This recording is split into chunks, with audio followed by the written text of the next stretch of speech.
Accurate well, welcome to the show, David Krieg, a lifelong musician with a passion for many different instruments. David and I have shared a friendship for more than 5 years, and the music playing in the background is from his track Angels and Atoms. And at the end of this podcast, you can hear an extended piece of music of this track. Be sure to check out the show notes and the description below to find out more about David's work and his music. So now, this is our Curious World.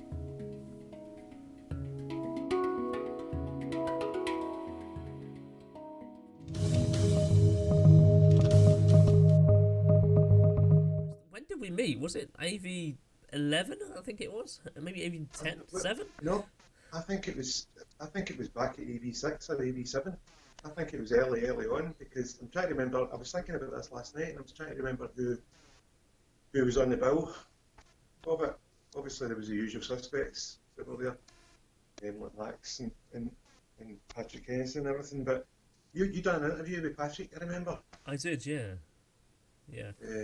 So when was that? I don't know. I think it was AV7, so we're talking... All the AVs all just blur into one sort of big long AV experience. Yes, I guess maybe if there's an audience out there wondering what AV is, AV is the Alternative View Conference, and that happens down in Hallwood House on an annual basis, where there's a lot of different free thinkers and independent researchers and journalists who come together, and they have, a weekend of conferences about the world and the effect that things are having on the general population. And it's a really powerful conversation and a conference of lots of different people coming with lots of different ideas. And that's where me and you met. And it was quite nice because you created a different kind of Tumblr atmosphere that you were able to... It was quite a serious thing. Then obviously your music came in. It was just like something completely different. And I was just like, I think that's why I came here, to listen to this. Yeah. When I spoke to Ian, the organiser of that, Ian R. Crane, and we had talked about it. And they had music in between speakers, just that kind of nice, plinky sort of new age stuff going on in the background. And I had said to him, well, why don't I actually play? And he's somebody thing people they can watch visually as well, because it's quite a nice thing to watch. But also, they have this. It's a bit of a new age sort of phrase, but it sort of clears the room, cleanses the room a wee bit. Yeah. There's such a lot, yourself, there's quite a lot of heavy subjects goes on during that weekend. So it's nice to just come in and it totally resets everything again for the next person, But it worked, yeah, I loved it. I absolutely loved it. Yeah, it was good fun. Plus I got a free conference. Yeah, there's a lot of guests there that weekend. So what has life been like since then? Because I can remember you and I were talking about, you kind of, I don't know if you just got into it, I think you just had 2 of your pans at the time, and you were like, I don't know, I'm not quite what I'm going to do with this, I'm probably going to make some more. So, but now I go to your website and you're really popular, everyone's talking to you, so what happened? What's changed? I just put my head down and started doing it. The whole handpan thing, for anybody who doesn't know, a handpan is a sort of relatively modern invention. 2000 and was it 2001, something like that. A couple decided to put 2 sort of hemispheres of the steel pan, the Trinidad and Tobago steel pan, together and make this sort of UFO-looking barbecue, beautiful ethereal sounding instrument. And I had saw one, or a third one, back in Barcelona. And I remember following the sound through the sort of back streets of Barcelona looking for this sound, because I'm a musician, and I've been doing music for my whole life, so I couldn't pinpoint what the actual sound was that I was listening to, and I followed it through the streets until I seen it and decided that I wanted one. But yeah, in those days you basically had to marry the people that invented its daughter to be awarded one. It was like this sort of amazing thing that only a few people in the world had. And so I thought, well, I'm quite handy. I've got 2 good pair of hands and I've got a good ear. That's probably what you need to make it. So I started hammering steel. I didn't have any sort of previous metalwork experience or anything like that, or any sort of manufacturing experience at all. So I just got it wrong for about 5 years, to be honest with you. Just again, got it wrong, because there was no information on how to build them either. It was very secretive, it was very sort of cliquey. And eventually things started to go right for me. The ones that I had when with you were still really quite rough prototypes, to be honest, but they still work. That was the beauty of them. They're still, even the ones that are all kind of caved in and bashed in, and mine's looked as if they'd been dragged through the streets. My sort of first ones in the back of a car, but you still get the sound. That's a nice ethereal, beautiful, sort of rounded harp sort of sound, and it lends itself really well to anything kind of sort of spiritual or esoteric or anything along those kind of lines. It's just a nice even musicians, which is what I quite like about it. Even musicians don't judge it. A lot of musicians have got this kind of snobbery where they go, "Oh, it's not a Fender guitar, or it's not a Rhodes piano," or that kind of thing. But this just cuts through all that, and even musicians, they don't judge it, so to speak, you know. So it cuts through everything to everybody, and it doesn't matter what sort of walk of life you're from or the colour you are, religion, anything. People just like the sound of it, and I found that brilliant. It just opened so many doors for me that were previously I couldn't get into places or do things or be in events that I wanted to be at because I had no money, so I couldn't afford to go to them. But this thing opened all these doors for me that I could go and enjoy the events, but also got to play and be part of it as well. So, to answer your question, sorry, Kristian. No, it's you're right. It is such an inoffensive sound that it's actually it really breaks down a lot of barriers. Like you said, I don't know what the skill level is to pick up. I guess when you tap it, you get an instant sound of a note that's already in tune. That's like you don't have to go through the manual process like a guitar and having to change and put it into note. That also that's one of the beautiful things about it is you don't need to, you can't read. There's no music, no written music for it. So you've got it, you're forced into just playing. So whatever comes out, and there's no proper. I mean, there's wee techniques that you pick up, obviously, just to get the best sound out of every tone field, but there's no like regimented way. I always remember when I was small at school, they had you playing the piano.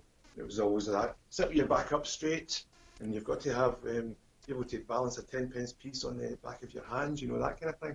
And I always hated that. I always hated the fact that it's just music. Just let me play it. I just want to play the thing and make sound, Yeah. And that's the beauty of that. When I was in primary school, I think it was at year 5 as I called it at the time.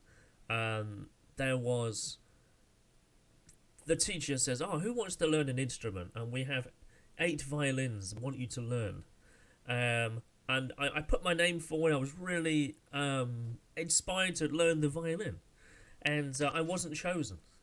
And I really remember being so disappointed for so long. I almost resented it. That was such a barrier mentally that I kept away from music because that what happened when I was a child. It was horrible. Yeah, music's such an important part of everyday life. There's nobody that doesn't have a favourite tune or a favourite song, or there's a song that means something to them that's dead emotive, makes them cry or makes them happy. And that's one of the things that's been difficult for me. My kids are obviously one's at high school and one's at primary school, and both of them, the music's been cut right back at the moment, obviously for whatever reason, but they're not getting the music, and I hate that because it's such a different part of your brain that you use for that. Right. Yourself, any kind of art, any kind of creative process, no matter how obscure it is, triggers that part of your brain that can't be moved by any other sort of way. Even just writing poetry, just making something, even plasticine or whatever. That's an important part that kids aren't getting at the moment because of the COVID thing, but also because of cutbacks as well. That's the first thing. Yeah, they go, well, that's not important. That's not part of your RRR, and it's like it's probably more important, if anything, to understand how rhythm works. The expressive freedom that comes with that kind of thing is invaluable. Absolutely. So I've got a similar story in many ways. So 2008, I was attending a festival. I was a speaker there at the University of Nottingham, and there was a musician there who is much like yourself. I wanted to find the sound that I was listening to. I wanted to know what it was, and there was a gentleman called Steve White who was playing a Native American flute, and he had a similar story himself. You know, when he was in America, he heard the flute playing, and he was trying to find the source of where it was because it sounded really unique, and so he forged a friendship with this particular person who was playing this flute, and then he decided that he wanted to make them. He quit his job and began making Native American flutes. And his presentation, his talk was about how a flute is more of a signature, or in a village, or in the teepee town as they call them, and how you would each flute was very unique to each person. So it was almost like an audible signature when it was played, because I'm trying to do a gesture. So each flute is generally from the elbow to the tip of your finger. So even though the note is a note in tone, it actually sounds very different based on the length of it. And so they would actually spend 4 or 5 years making this naturally. So he wanted to make a process that made you could forge it in maybe an hour. So although he was selling flutes on the day, I was like, but I'm inspired by your story. Can I come to your workshop? And he's like, okay. So I actually went to his workshop in Kettering, and I actually made a Native American flute in the full size with me. And I remember seeing that on your it was Facebook, maybe. I remember seeing it. That literally just maybe 3 days ago was the anniversary of when I did that. That's a good way to pick that. Yeah. So that's what I did down there, and it still sounds beautiful today. So how did you do it? What's the quick?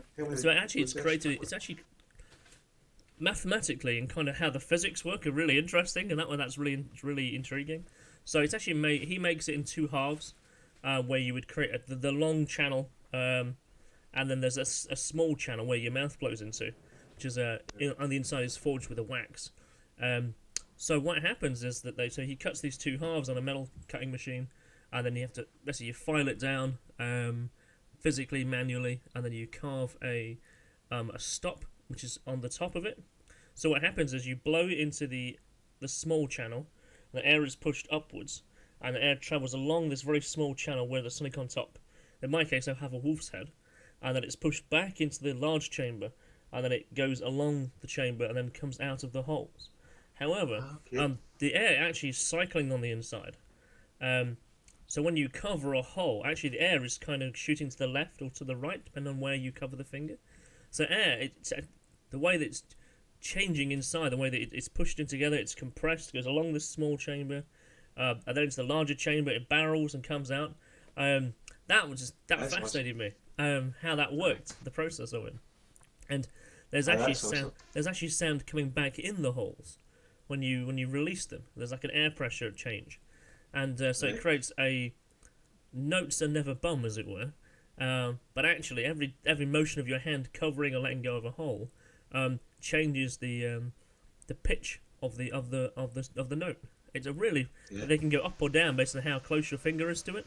Really fascinating. I've got a friend, and I don't know where he is in America. Just a Facebook friend, and he's Johnny Lipford, his name is. You know him? No, and he's a Native American flute player, and just amazing sounds that they get out of him. Yeah, it sounds beautiful. So natural, it feels so free, and so I find that when I'm stressed or when I'm just like, I'll just go and play that and just be, that's better. I needed that, and I bet you're the same, right? Oh, absolutely. There's not a day goes by that I don't do something. I'll sit with the guitar or the piano or the handpan, anything at all. I've got a couple of wee whistles, penny whistle type things, the sort of tin whistle, that have a wee go on and again as well. So yeah, it's like a drug. It's like a mood altering drug. If you're happy, you go and you play a nice wee sort of happy sounds. If you're sad, you can sit and just feel sorry for yourself, strum the guitar in E minor, for an hour. E minor, it totally brings you whatever you're in. The other thing I like about especially the handpan, I've noticed it a lot. I used to notice it with the piano, when I played the piano quite a lot, is that you get lost in it. You just suddenly forget that you're there, you're playing it, and you're in that kind of moment. It's the whole thing. I'm called SamadhiSoundscapes when I gig, and the whole thing about Samadhi is this concentration, being in this moment where the instrument and you sort of merge. You know, it's not just an instrument; it's anything you do, any kind of form of art, really. But you merge with the thing, and suddenly you forget that you're playing it, and it's quite hard to explain. But you're that happens to me all the time, though. People need to tap me in the shoulder at gigs sometimes and go, well, that's been 20 minutes, mate. It's time. So that kind of reminds me, actually, just thinking about it. So, obviously, I have your name presented on screen with all your website and stuff. So, what actually is your surname? Is it Samadhi? No, it's McCaig. It's just a nice Scottish Mac name. But when I was thinking about the whole thing, You're gonna have to send me that how it's spelled. Thing just kept coming up, and it just made sense to go with it. And I'm glad I did. It's been really beneficial. Although nobody can pronounce it or spell it properly, so probably nobody can find the website because they can't spell SamadhiSoundscapes because it's ridiculous. But it works for me, you know. I was going to say, so how is that surname of yours spelled then? And I'll just add that here. MCK. So MCK. Is that small c? Small c, yeah. Yeah, and capital K, yeah? Capital K. Yeah. EAG. Edward Andrew George. So, McKay. Okay, got you. Looks like McKeeg. Yeah. Because obviously it looks more professional if I've actually got your proper name up there. I was like, is somebody his surname? I don't know. Somebody, Dave. To be honest with you, I don't really use my surname at all when I'm doing any kind of gigging whatsoever, but I don't mind it. It's not for any reason. Okay. There's a wee anonymity sort of nice thing that happens when you're just SamadhiSoundscapes, you know. And I quite like that, but it's nothing to do with anything. Okay. So I was going to say, where did that Samadhi come from? What's that in reference to? It's a kind of yoga term, but it's sort of Sanskrit, and it means the concentration, the practice of centering yourself in a thing, and being totally engulfed with a thing until you are the thing. You know, it made perfect sense to me. And there, when I heard the word and what it meant, I thought, this is what I feel. So that's why it's called. That's why we're called SamadhiSoundscapes. So the soundscapes thing just came about because I thought it is a soundscape when you're doing it. It is, yeah. When you hear that instrument, I mean, if you could tap it a few times, it really does create a soundscape. You know, it doesn't just. Yeah. It's not just a note. It really feels like it's there's a whole wave that you can feel, and that's such a unique instrument to do that. Yeah, it's there's nothing else like it. When I thought my connection to music was through singing. I love singing as well, and I thought, that's my connection to music. Then a piano, I know that's my connection to music, and then it was guitar, I know that's my connection to music. But I knew there was something not quite there, and when I found this instrument, this was it. I felt this was me totally connected to sound and vibration, and because the whole thing does vibrate, you know. It's when you're playing it, you can feel the actual vibration going up through you because it's a big metal sphere, empty metal sphere. So actually, whatever tone you hit, the actual frequency of that tone vibrates the metal, and you can feel it going through you, you know. I suppose so that's the thing that you miss maybe when you're online, or if you're in a big concert hall or something like that. You don't really get that vibration unless there's a really, really good setup, you know. But I was going to say also because you created the instrument, so that must be a different feeling as well. You obviously, when you buy a piano or you buy a guitar, you buy them off the shelf, but to make an instrument and then play it, and then you see the feedback, you see and feel the sound of it being played and the arrangement around you, that's got to feel incredible. Yeah, there's a bit of magic there, definitely. And you'll have felt it with your flute as well. There's something, the fact that you know, I don't know, is it? It's just the fact that you've done this, made this whole thing. It's got a wee voice. It sings itself. It's like giving birth. You know, that's what it's like. You're hammering away. I do everything by hand as well. I use very little sort of electricity in the process because I really enjoy the whole. I don't particularly enjoy knocking 7 shades of whatever out the metal all the time because it's really loud and it's really labour intensive in all your joints. But at the end of it, when you've got something that you've totally made by hand and it's singing beautifully, it's got wee voices, wee harmonies here and there, there's wee nuances all over it, different things that you didn't plan to put in it.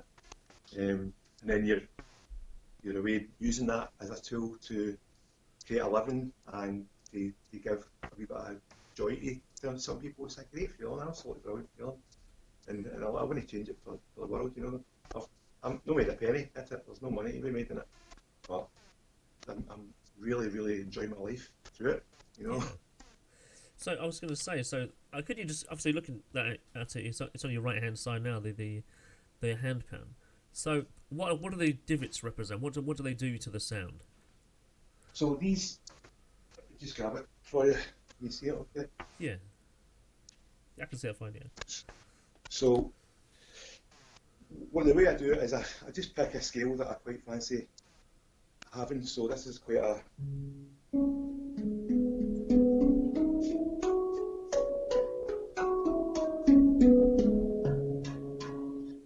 kind of dark scale.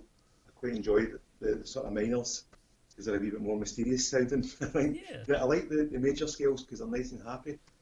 But I tend to spend more time on the sort of minor scales. It's sort of no darker, but just got a wee sort of flavour to them. And each of these, this is an outward dimple, Okay. the main one in the front, and that's called the ding.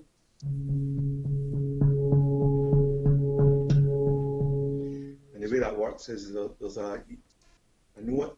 I think in this case it's a C sharp, I think. And along the long axis, you can see that it's a kind of oval shape. Yeah. Here, this goes for all the notes. The sort of bigger the oval, the lower the tone is, the lower the key is. So as you go higher, smaller, or higher up in the register, the lower, or further down.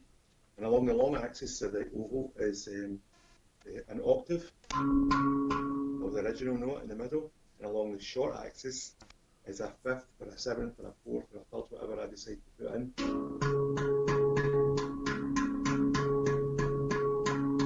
So each note, each area has 3 notes in it, and they all obviously beside each other, so they all interact and start. You can hear. If I cover that, that's making that one. Yeah. Activate. And if you get it right, which I don't always get it right, I've got a few on the scrap pile, it coalesces and makes this beautiful sort of. I was going to say that I can imagine I think that the physics inside my head.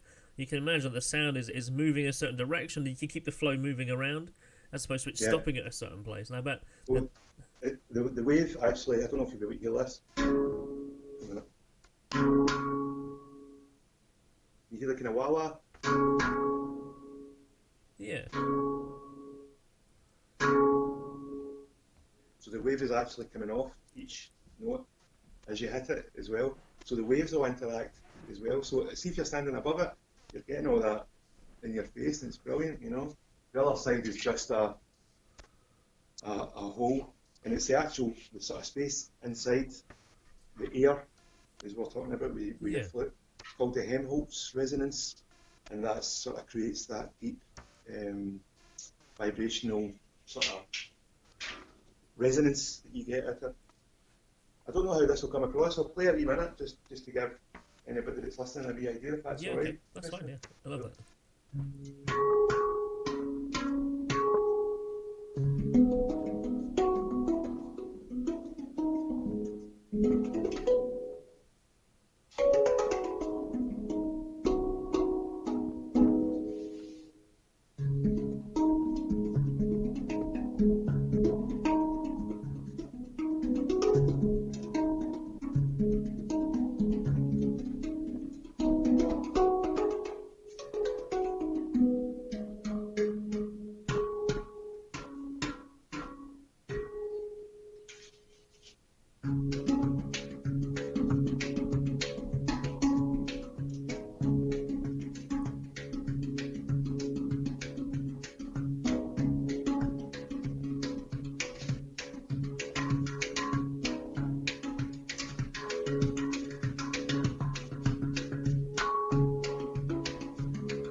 kind of hard here because I'm wedged between two arms of the chair. I really need a wee bit of freedom to play with it. But aye, so it's a great instrument. It's a beautiful, beautiful instrument. And then I don't know if you can see that. I put the Flower of Life on them as well. I can see the Flower of Life, isn't it? It's the.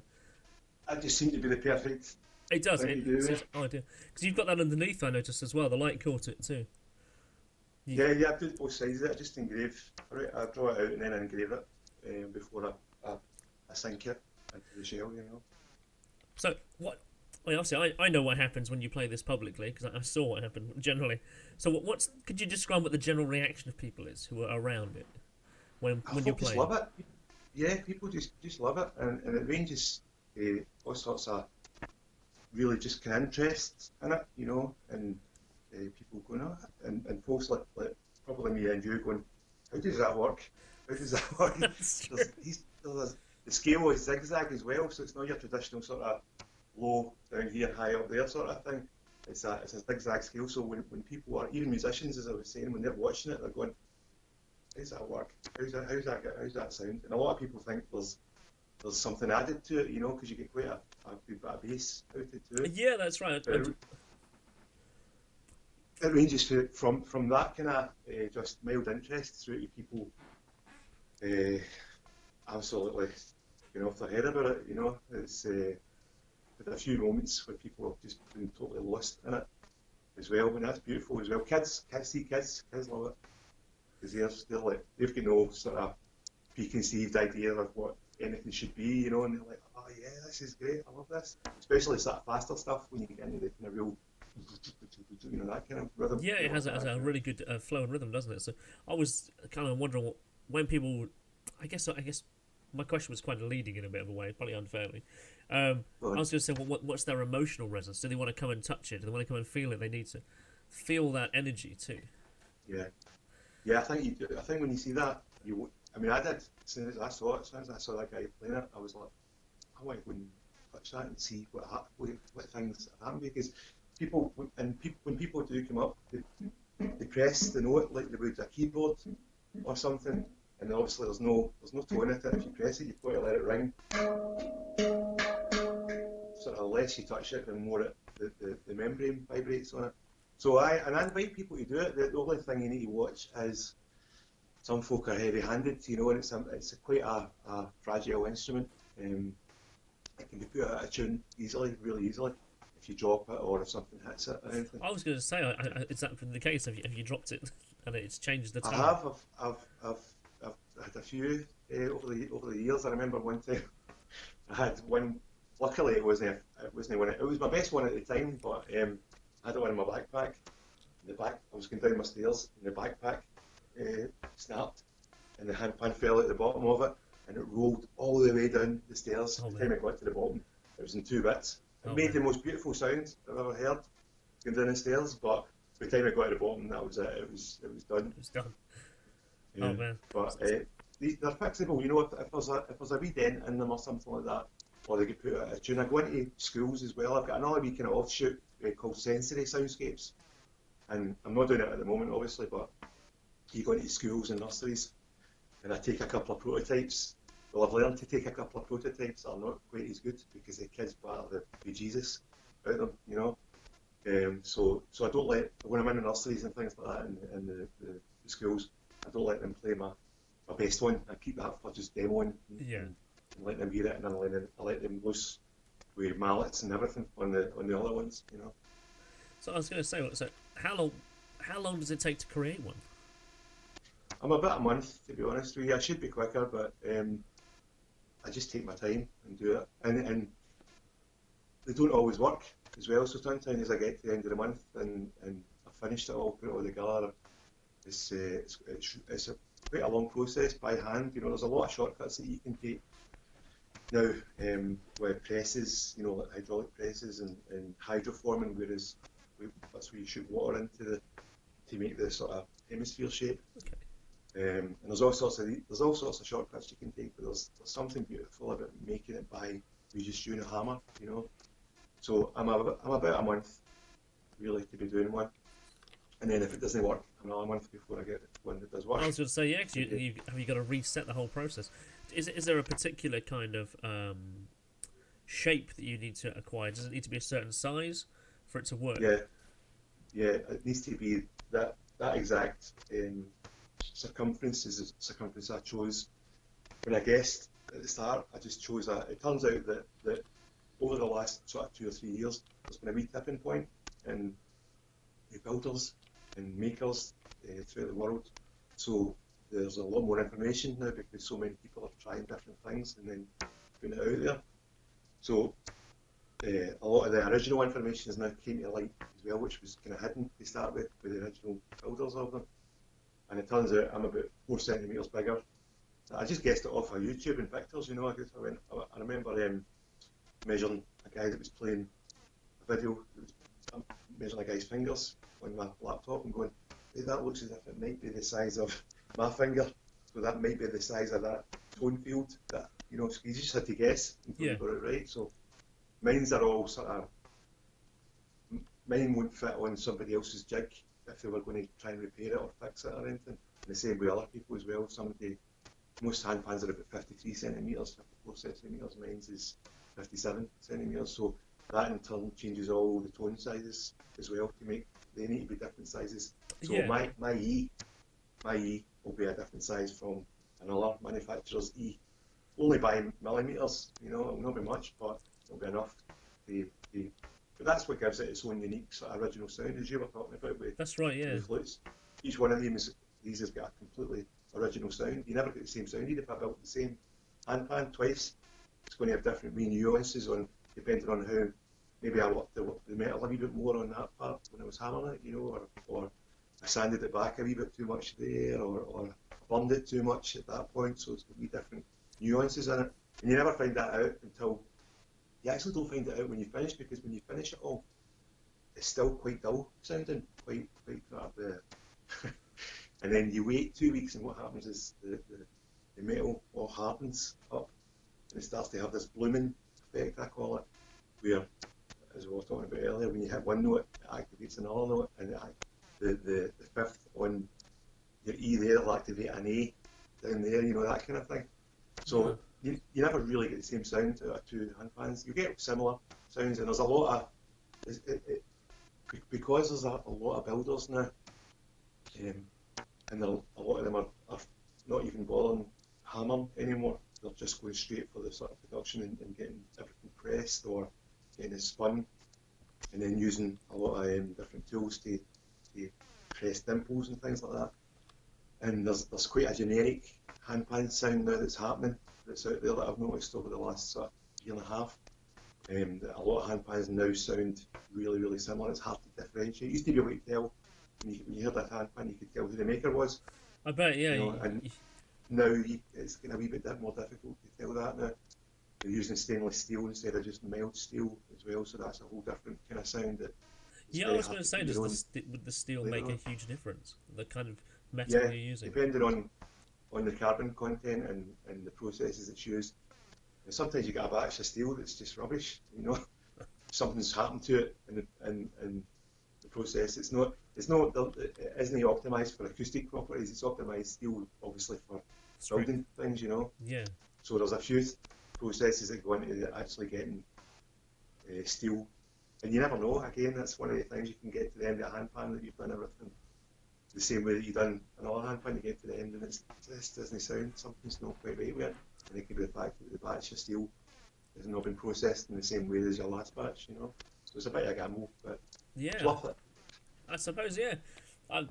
Because I guess if you tried different metals entirely, like would aluminium work, or even like titanium or something like that, would they create a similar kind of tone but be denser?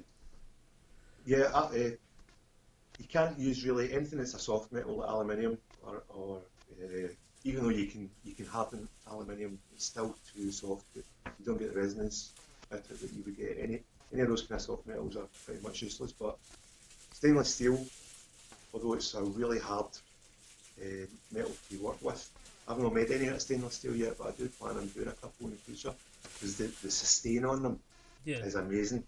Really, really long sustain, almost too long. You know, it can be awful messy. They're hard to control the actual tones, because they're just all bleeding into each other all the time. but I've heard some really, really nice stainless steel ones as well. And there's a few processes that you can do that changes the tone of it as well. So the mild steel, you can do a process called nitriding. And there's a few ways of doing that too, but that also changes the sort of timbre of the sound as well. So yeah, there's a never-ending sort of plethora of things that can make. Because I always think when you buy a guitar, generally they're kind of a fixed size or fixed way of producing them, manufacturing. Like you said, it creates a kind of a standard. And while that standard is okay, that it loses its uniqueness. You know, when you talk about say violins, for instance, or any kind of woodwind instrument, it's like it's what kind of wood was used, what was the process of it. And that's why people love these 1770s Stradivarius, because the wood was much denser at that time, and therefore you get a completely different sound. Because of the rainfall at that time in the world or something. You know, the climate made the trees that they made that out of, the grain was so close, or whatever it is, I'm not very sure, but yeah, that's the difference in that, you know. I used to work in a wee music shop, and we had this guitar at the back of me, actually, a wee Taylor baby, and we had over the years, we must have had about 15 of them come into the shop periodically and go back out again, get sold, and I played every one of them because I like the feel of the shape of them. But there was one that came in maybe about 6 or 7 years, and it was just something different about it than all the rest of them. And I ended up buying it myself and taking it home, and I'm taking this home. And it's still, to this day, my favourite guitar I've ever played. And I can't tell you why. I mean, it looks identical to every other Taylor guitar that I've ever seen or played. I mean, it sounds almost the same, but there's some sort of play, something about it that's nicer than the rest of them. And I can't tell you why. It just is, you know. So, yeah, definitely. It's something to do, something to be said for a wee bit of uniqueness. Yeah, well, there's a resonance. Maybe something's a little bit tighter, something's a bit looser somewhere. Maybe the string depth. Who knows? But it's true. Things do feel different. When you find that one, it's like I'm having that one because it feels different. Yeah, that's incredible, really, isn't it? Yeah, to find that is across not just instruments. Sorry, you go ahead, man. No, I was just going to say, some people search their whole life for that guitar, or that, you know, something that makes them feel like that, and they don't ever find it. They don't ever get the right instrument for them, you know. And that's as you were saying, that's maybe puts a lot of people off when they're younger, like kids in schools. They're getting told, you know, they're getting play the glockenspiel or the recorder, and they're like, I hate music.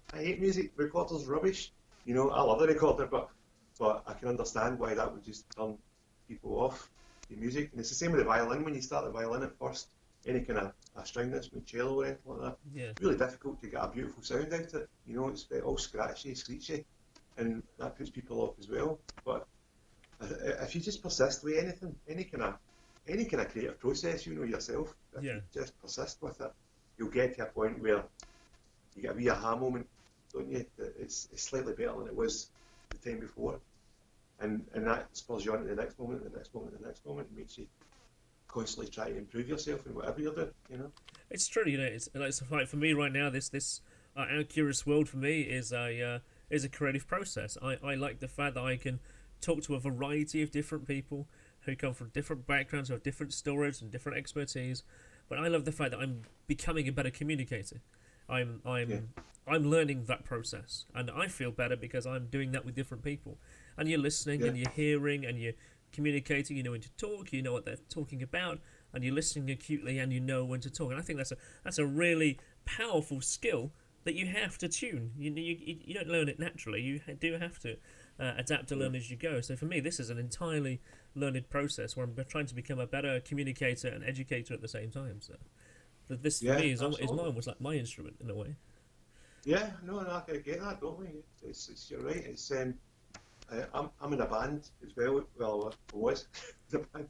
Quite luckily, I've been able to eke a wee living at it for the last sort of 20 odd years. But the whole process of being the guy at the front of a band was a big learning process for me. You know, that guy that stands up in front of a mic and talks to like a crowd full of people. You know?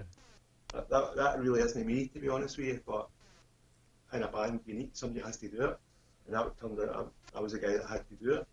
So it was the same thing. You learn the process of how to deal with people and how to connect with folk, or, rather than just standing there and singing and playing, you know. So it is, that is a creative process. You're right, totally. Some sort of process to connect to people, because connecting to folk is one of life's joys, isn't it? I mean, too few people really connect with people. You know, a lot of folk just sail through their life just doing their job and talking to folk and answering emails, and you can tell when you speak to people that are like robots. You know, the answers, when people answer you or talk to you, and it's just, there's no life in their conversation, or in there's no thought process in it, or anything. And finding that connection with people, I love that as well. That's one of the things I loved about doing the EVs, the alternative views conferences. There's such a vast array of so many different types of people, to the really wonderfully strange to the really sort of serious professional people, you know. Yeah, that's true. That is actually. So I got a bit of a confession to make. So when I went to that AV7, I had no idea what to expect from the people who were going there. I was going there really as a way to just to communicate, to talk to people, and to learn a little bit more, and also to listen to Ian and the folks who had something interesting to say in their presentations and so on. And the very first conversation I had, I literally could have got up and walked away. It was that terrible, and it's true. I remember sitting down at this table, and it was really nice, long armchairs, and I sat there, and I was like, I don't know anyone, I felt quite nervous, and these three women come and go, oh, hello, and they join the table, and then they start telling me, and I'll never forget this, because I do use this example so often. They told me that they believe the Earth is hollow, that aliens have come here, and they somehow are communicating to satellites that they've controlled in the sky. These satellites are inflicting radiation on the Earth, and influencing political leaders, using mind control. I'm like, oh, I can't do. That's great. They've took about 10 conspiracy theories there and squeezed it into the one like, sort of thing. I'm so in the wrong place. That's good. That is what I enjoyed about that, to be honest with you. I loved listening to everybody's theories on everything, and what their thoughts are on, and everybody's, there's so much mental stuff out there. But I love listening to all that as well. I'm quite happy to listen to anybody talk about anything, and I'll take maybe wee bits out of that resonate with me, or things I think, well, maybe that could be possible or something. But there is a lot of bullshit out there, isn't there? Yeah, it's like I spent time talking to Patrick Henningsen from 21st Century Wire, and I think if it wasn't for him, I don't think I would have stayed that weekend. Is that right? Yeah, I was. It was my first time going to such a conference, and I really struggled with what some other people were saying. I was like, this isn't very grounded. I don't feel like I'm learning anything here. I mean, some of the don't get me wrong, the talkers were really good, but yeah. No, I get you. I did a workshop with Patrick. I attended that, and then that kind of inspired me to do this project, the Accura's World, is to do a kind of consistent podcast with video and audio. That at that time wasn't being done. People were only just doing a podcast on audio, and I was like, well, I've got a video set up. I'm going to do that instead, and so I do both. So people on YouTube or BitChute can listen to watch. Because I watch like the Joe Rogan Experience, where literally it's a one-to-one conversation, 3 hours. I love the Joe Rogan. I watch loads of them. And it's just like he says on there. That's for him. That's his. He's becoming a better communicator through that. I resonate with that a lot. I can take from that long-form conversation where you could. It's not an interview. It's not a case. I've got 10 prepared questions. You answer them, and we're done. It's like actually no. There's a conversation to be had, and you learn about what motivates people. Where they come from, where their understanding is, what their beliefs are, how they've got to where they are, and what they are as a person, and where they're going through in the future, their aspirations, their fears, their concerns, and that is a powerful conversation that nobody has anymore. Yet I love that kind of conversation. Yeah, I'm with you, Kristian, totally, on the same page.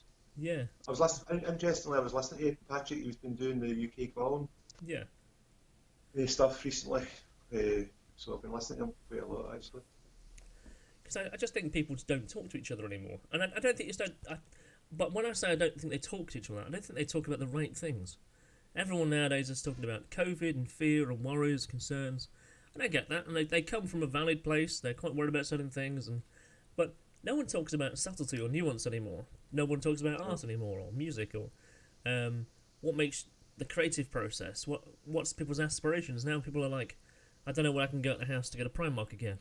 That's the limit of conversation. You go, what's going on? Yeah, I agree. I love having a good conversation about.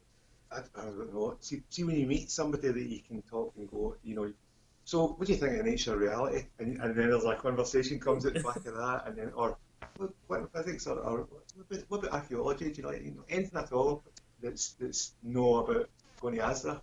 Yeah. You pick up bananas for tomorrow. I love that as well. And you're right. You feel that. I always feel when I'm talking to people, I'm always wondering in the back of my head, I wonder if I can get a good chat with them about something, Yeah. Wonder if they're deeper than what they're saying here, because obviously there is a level that people function on where you have to, you need to go into a shop and say, can I buy this? Thank you very much. Have a nice day, or that kind of thing. And everybody plays that game, or where it's people are separate, but really when you get into it, people are people, and no matter if I always think this is, no matter if you're a police guy, you get that kind of, you look at policemen, you think, well, they're a policeman, or they're a bishop, or whatever it is, right? Or the shopkeeper, or the train driver, or the whatever. But when it comes to it, and they take that uniform off, or whatever it is at night, they're just a guy, or a girl, sitting in their slippers, the same as us, and I always I'm the same as you, Kristian, totally. I would like to get to that person a bit quicker than we do get to them. You feel like you need to source your people that you talk to about things. I mean, I've got different friends that I do talk to about different things. Obviously, I think everybody probably does, but you've got the friends that you talk about football. They will only speak about football. Yeah. They'll not talk to you about David Icke, or that's another set of friends that you go to for that sort of thing. But that's true. Yeah. It's unusual, isn't it? That, I mean, as a kid, I can remember being that you can't talk about as a religion, politics at the table, but actually they're the two things that kind of decide everything. And they're the things you're not supposed to talk about. And I guess in my head I always thought that's what I'm going to talk about. Maybe I don't know. Yeah, I mean there's a lot of fodder there. There's a lot to talk about. But it does get people riled up in wrong ways, and people get. They die for those values. And well, people do really get polarised over things, don't they? I mean, not just that. Anything, it seems to be this year because of the strains and stresses I think that everybody has went through. I just feel that everybody is it's a real generalisation, but it seems harder to find people that are willing to be open to different things, different ideas. Most people are like, no, this is how it is, this is how I feel, and I won't listen to how you feel. I won't listen to how you think about things, because that is not what I think about it.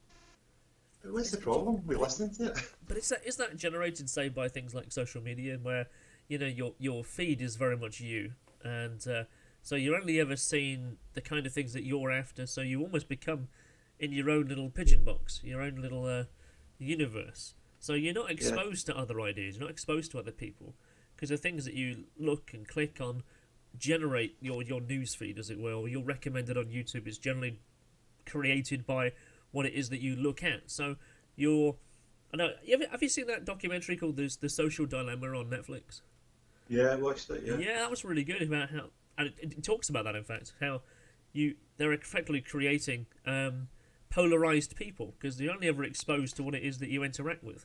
So if it is that you hate Donald Trump or whatever, it's because you're often only interacting with things that are about that. So you get more information about Donald Trump coming your way, or you get more information about hate crimes, or black and white violence, or Asian violence on this, and then you realise that that's all you're getting, and that's then your centric view is purely that, and you're not exposed to going, well, actually, what about this?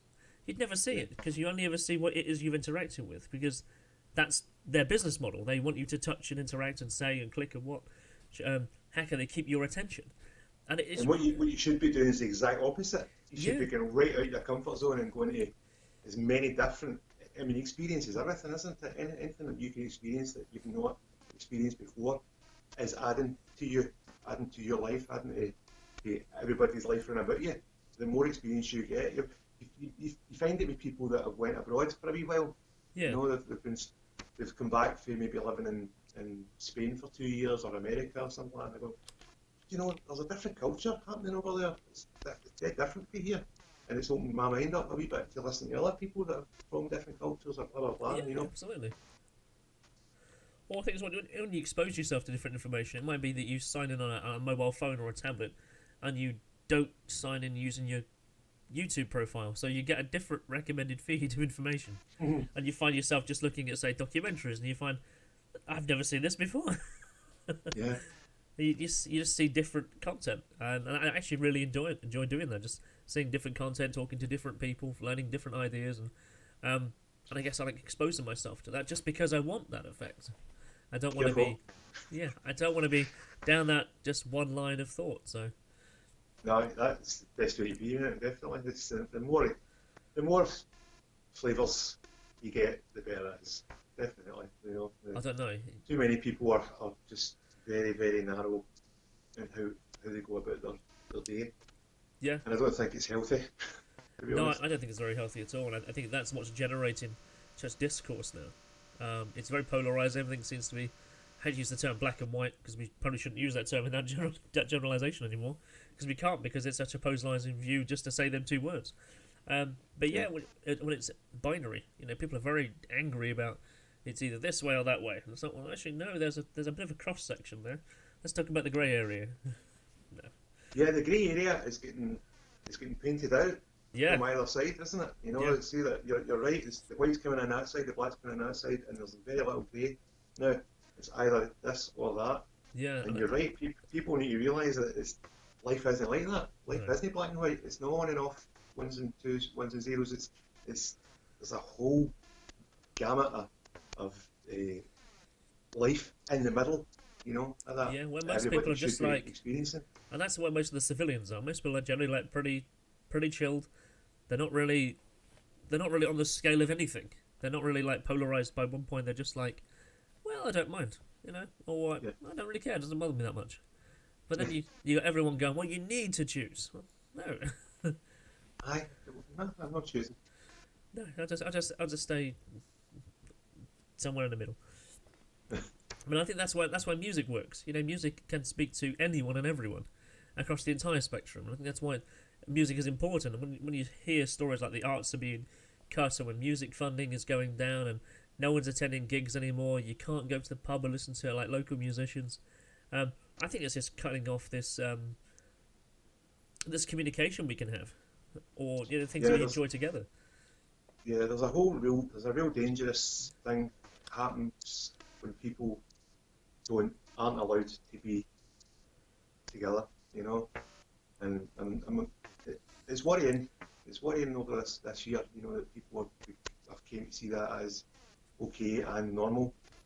And I'm not expressing any views on whether it is right or wrong, but it's certainly not the way that you're meant to be as a human. You're not meant to distance yourself from a person. One of the things that I'm missing through all this is, see, at a gig, I would see 200 or 300 faces, beaming, laughing, smiling, hugging each other, dancing.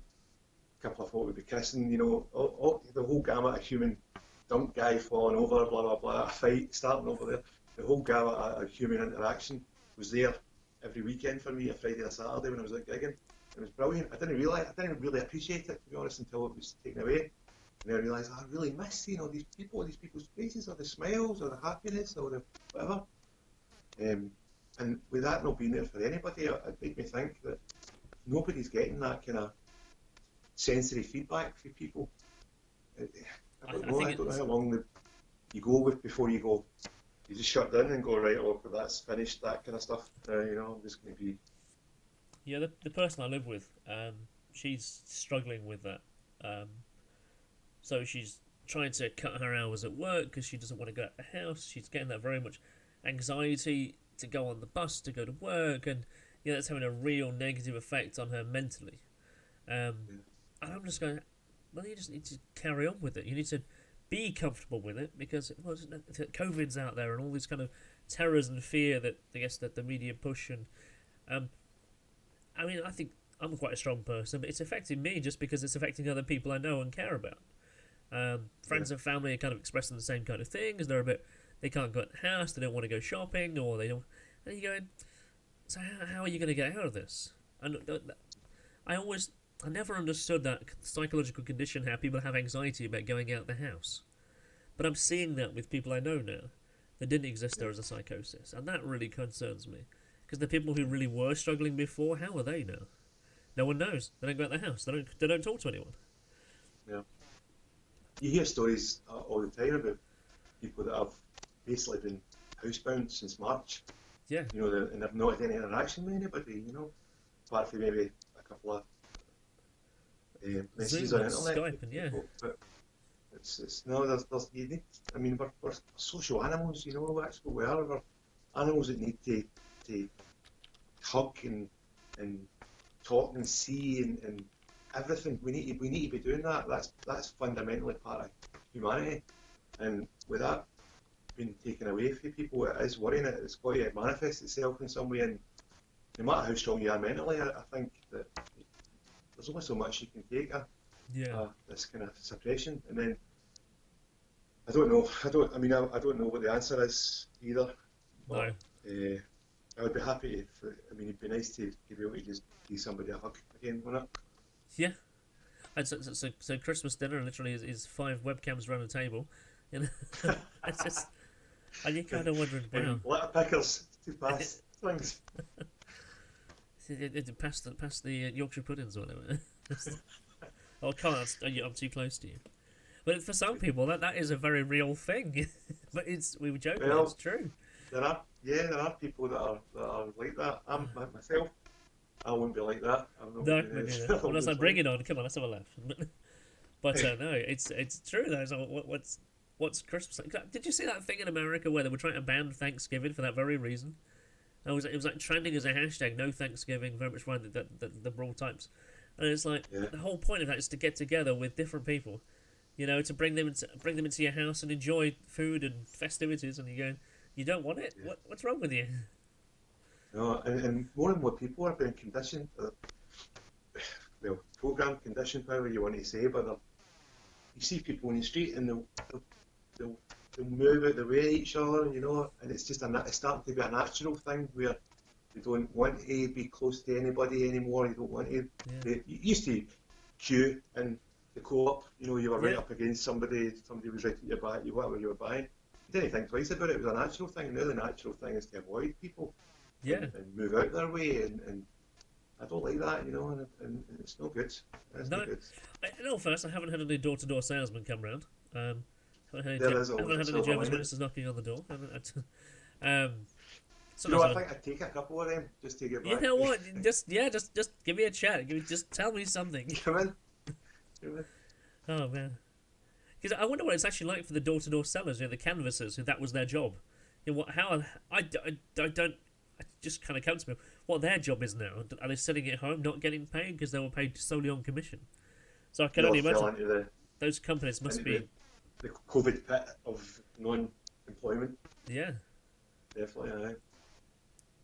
So many jobs must have been, jobs. So many people must be sitting in the house unemployed. I mean, although we're having a wee joke about it, I'm kind of lucky that I've got this and the other things that I do here and there just to bring a wee bit of money in now and again, but there must be people whose income has completely left them. You're right. And I saw a study a few years ago that says that most people don't have enough money to cover the end of the month. So it's like, well, what's that look like for them now? Most people are working to live. I mean, there's a guy I used to work with. He was so on the poverty line, despite the fact that he was working like 29 hours a week. So I don't imagine how he is now. So it's terrible. But this is the way of COVID, I guess.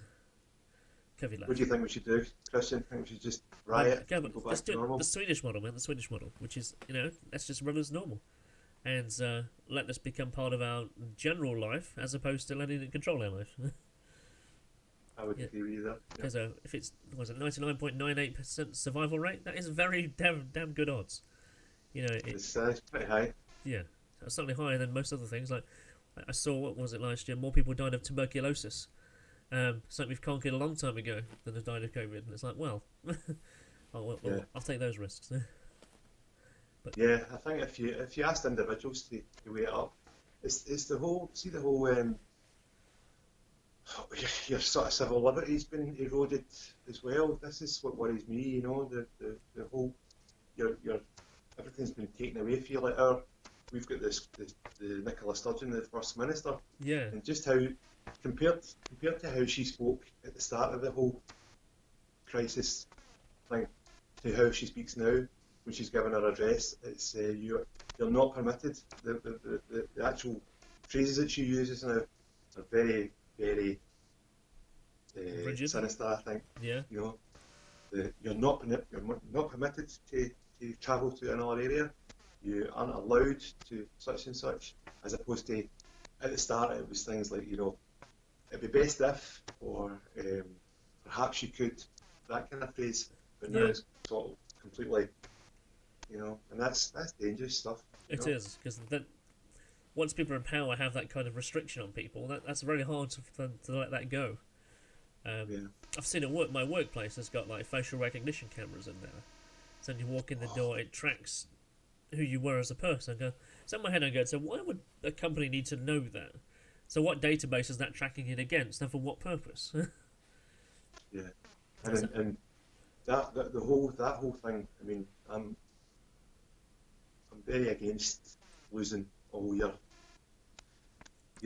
information like that, like your DNA and anything at all that's personal to you. I think should be yours. If you don't want to have a facial recognition camera taking your face, then I think you're entitled to say no. That isn't. I don't want that. The same way with DNA, in the same way any information you've got, any data that's yours should be yours. It shouldn't be up for grabs for whatever reason. That's half the battle, is you don't know what the reasons are. I mean, data, as you know, data is like the new gold. Yeah, it's a new currency, effectively, isn't it?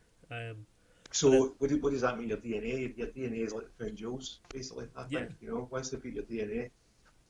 Okay, I'm getting down the old conspiracy right here. I better pull it back. But there's little things like is it Ancestry.co.uk and the DNA database are both owned by companies in China, and it's like, well, that's a bit odd. They get bought by. Did Google know by somebody? One of the ancestry places. I started using all the. I imagine they're using obviously AI to match that up against people. And I guess it's like, how can we commoditize this later on? It's not necessarily even for now. It's a bit like, so what can we do with this? Let's get everyone's padding together for some future use potentially, and it's generated huge amounts of money for them. But if it's ours, should we not get a slice of that money? Yeah, well, you can have my data if you pay me. Yeah. I'll decide if you can get it or not. Don't just take it. I mean, as you were saying, all the algorithms that are running for Facebook and Instagram and all the rest of it are all based on all this data that's gathered, and then all the money that the billions and billions of dollars and pounds that the companies have made out of us through advertising, because they can fire. They know that I like handpans, so they'll fire pictures of handpans for me to buy. They're making a lot of money out of it, but every time your data is sold on, it's diluting the pot again about how you could possibly ever retrieve that data, because it's going somewhere else and then it's spread to somewhere else. It's a pyramid thing. Your data is here at the top, and then suddenly it's in Google, it's in Facebook, and then it's in WhatsApp, blah blah blah. And we see that. Have you ever gone to a website where you obviously haven't been for a while, you haven't been there at all, and they obviously want you to agree to their cookies and they want you to agree to their data, and you obviously you go, okay, fine, I'm not going to accept. Let's see who's on the list, and this list is like 1,000 companies long, and you're going, what the fuck? And then it's like, well, if you want to opt out of this, you've got to contact that company directly and then take it off. Yeah. And it's like, how many companies is that? I haven't got Yeah, the I time. mean, That's just for this website. aye, and that's just the one thing. I think right. So think about what you've amassed over the last 5 years of your life online, Yeah, and that amount of information and data getting crunched somewhere and sent somewhere else. it's like It's scary, but it's I don't know. I think at some point we're going to pull it back in, but I think we'll get our sovereignty back at some well, point. I think that was actually one of the things like Theresa May did, didn't she? With the GDPR Act, she made all the websites Aye, right. No, you don't have that saved now. aye. And that was probably one of her best things she actually did. Well, yeah, Yeah, yeah, it's to basically make every website doesn't have any record other than 60 days old of who you are as a person, and essentially the ads have to start from a default position, and that affected the yeah, whole world from one country's decision. So yeah, perhaps yeah. people could themselves make that decision. I don't. And it's a simple idea, but it worked. It worked Yeah. really well, obviously. Yeah. Now, so we've gone through a whole rainbow of topics, haven't we? Well, a few, yes, I got it. Oh man. So I guess so. Should we cycle this back to music then? And Go for it. Aye, so what kind of music do you tend to listen to when you want to chill out? aye. Well, I found that being in the band, I'm obviously learning cover songs all the time. For it ranges from chart stuff that's out just now to all the old sort of things. Basically, whatever makes drunk folk dance is the sort of what you aim for.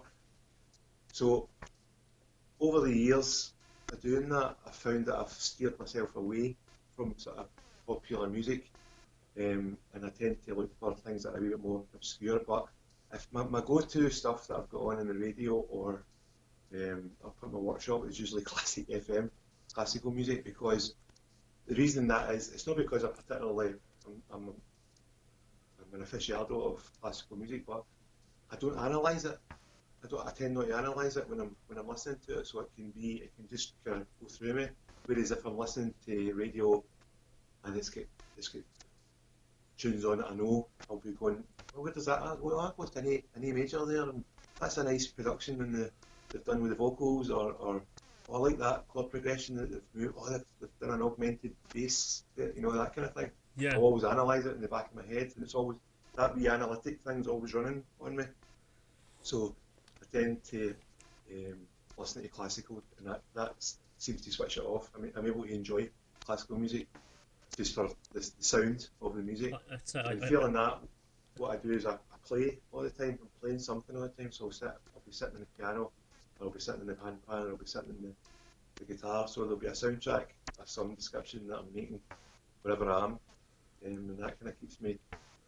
I'd say I kind of mirror that quite a lot, actually. There were times I just go, I just need to have music that switches me off, but switches me on in a different way. And so it's true, it's classical FM, or it's music that is a soundscape, or it's music that is, it's music that creates an environment that allows my brain to think about, do its own thing about it, while I can concentrate on it. It's almost, I hate to use the word study music, because I think study music really irritates me.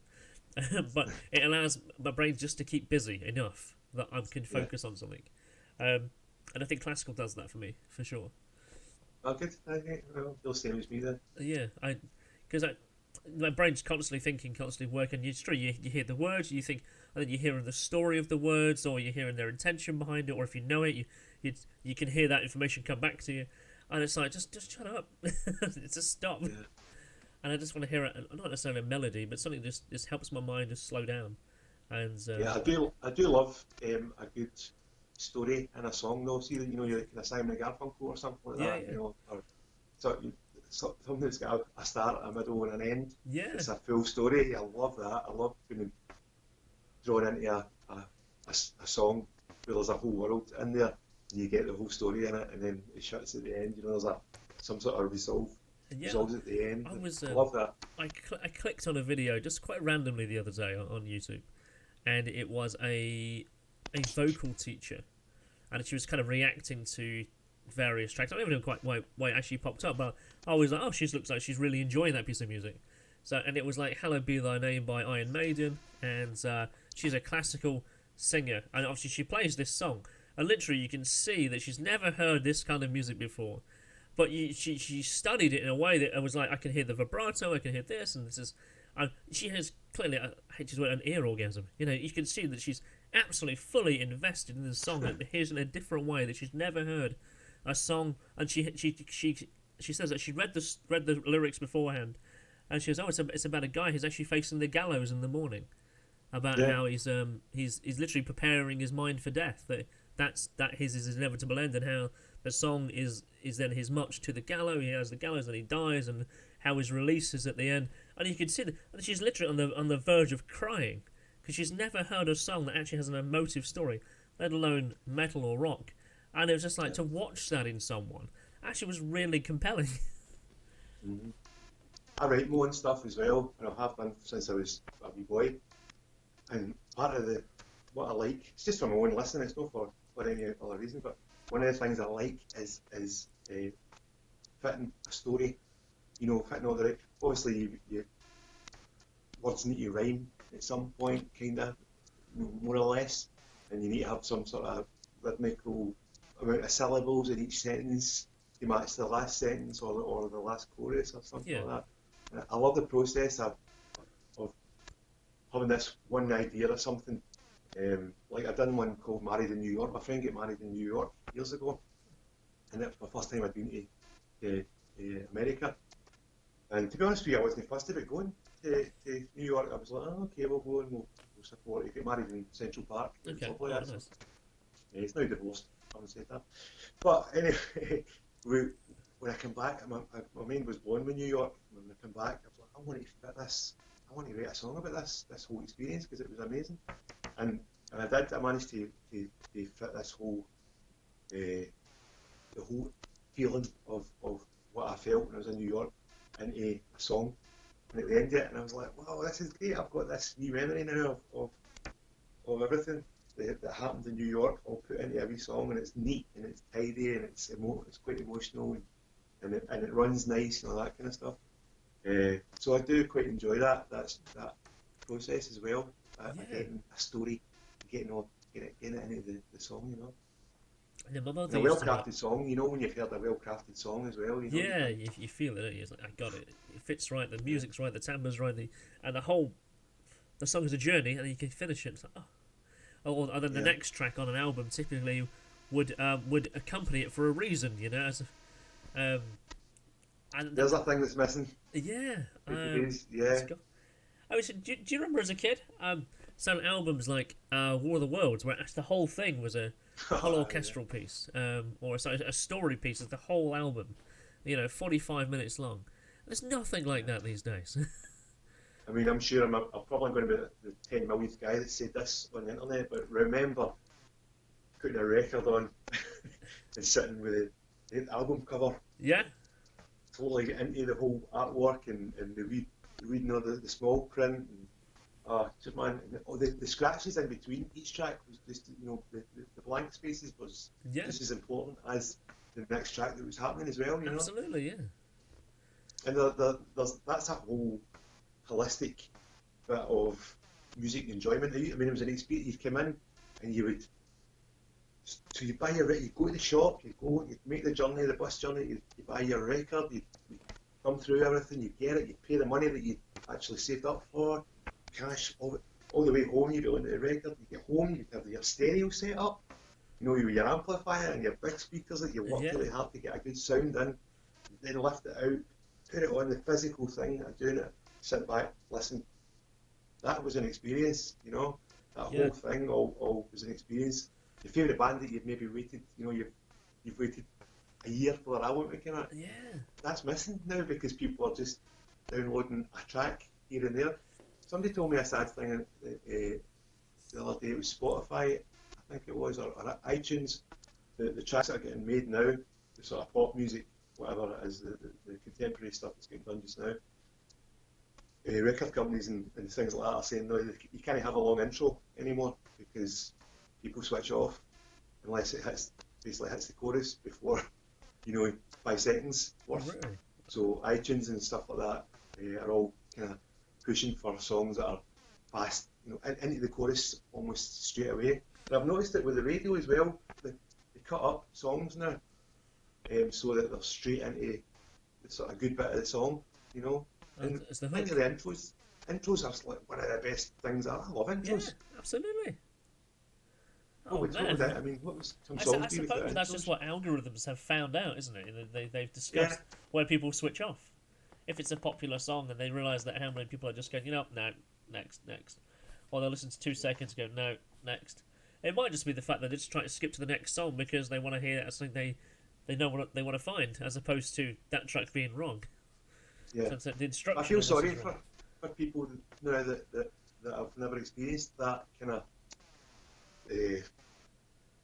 that whole sort of physical thing, because I know music's still music, no matter what, music is still music, and it's still going to affect you in the same way, but there's a whole bit missing when you're just clicking it on a phone or clicking it on a laptop, and it's just a song coming on, and then it's done, and then you're on the next one, that whole thing of sitting and listening to an album and no, you're right. So I kind of have this. I'm a bit of a gamer, as it always happened since I was a kid. My son is also, and we kind of have the same feeling about that. To physically go and buy a game, to have a physical copy, and to put it in your device to play it, is much more enriching than just downloading digitally and playing it. Because it feels almost throwaway. It's easily accessible, sure, but it feels like it can be skipped at any time, or there's no value to what it is that you've bought. Unlike with that's it. With things nowadays, you don't actually buy the medium anymore. So you're buying a license to play it. You don't own it. That's a big change. I mean, did you see that case with Bruce Willis and Apple? They got some. No. I don't know if it's actually been resolved yet. It's a couple of years ago. So he was like, so when I die, does my digital rights of the music I have bought on iTunes, are they transferable? Can my son then use them? Are they hereditary? Or do they just disappear into the ether? And so Bruce Willis and Apple are at court over this, because it's like, well, I have a license, I've bought them, I've paid for them, I've paid them at retail price, but I don't own them. What's that about? So they're hammering that out. About that. I didn't realise it was Bruce Willis. Yeah. Well, I don't think That's true. I mean, do we own it? We don't know. No, and it's the same way. I remember when my wee girl was very small, we used to go into Blockbuster Video. Yeah. And we'd sit, and on a Friday night we'd have she'd be sitting pulling out, that one, Barbie and this and whatever it was, mermaids, whatever. And we'd sit on the floor. She'd physically sit on the floor with about 12 wee girl sort of DVDs or videos, and then she'd pick it, and then we'd go back to the house, and that whole thing's missing. It's just that flick on the telly. That's it. It's on Netflix or it's on Amazon. There we go. Maybe we're just old, Kristian. Maybe this is the way of the world now. You know what? Maybe it is. Maybe. I mean, I get the accessibility is easier. I guess for distribution, there's less environmental damage or whatever. There's no physical media, but it doesn't. It's not tangible anymore. I can't feel it. I can't. It doesn't feel like anything. Yeah, there's no doubt it is awesome the way that you can do things now, but it's you're right. It's something missing. It's the same with it.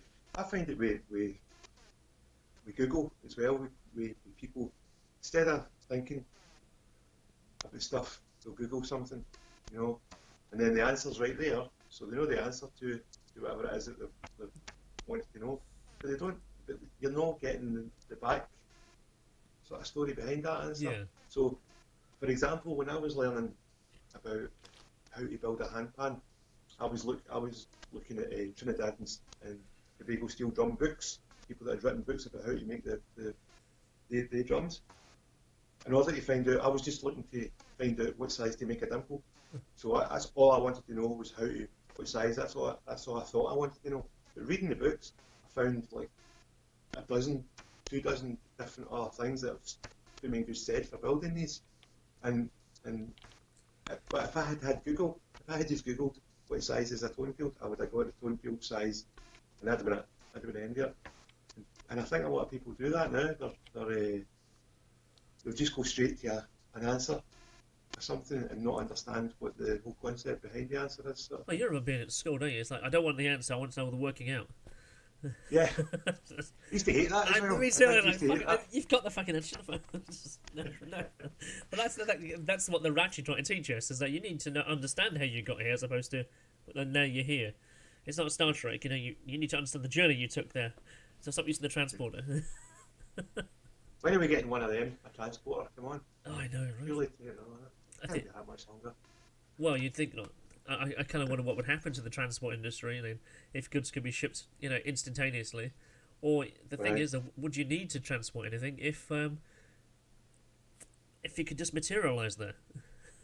We a 3D sort of printer. Yeah, 3D printers. Yeah. They've done that, haven't they? They've made molecular sort of That's right, yeah. printers that can do all sorts of stuff. So I mean, within reason, that's probably coming down the line. Yeah, they're growing like artificial meat and stuff like a similar way, and I guess that's a beginning of the process.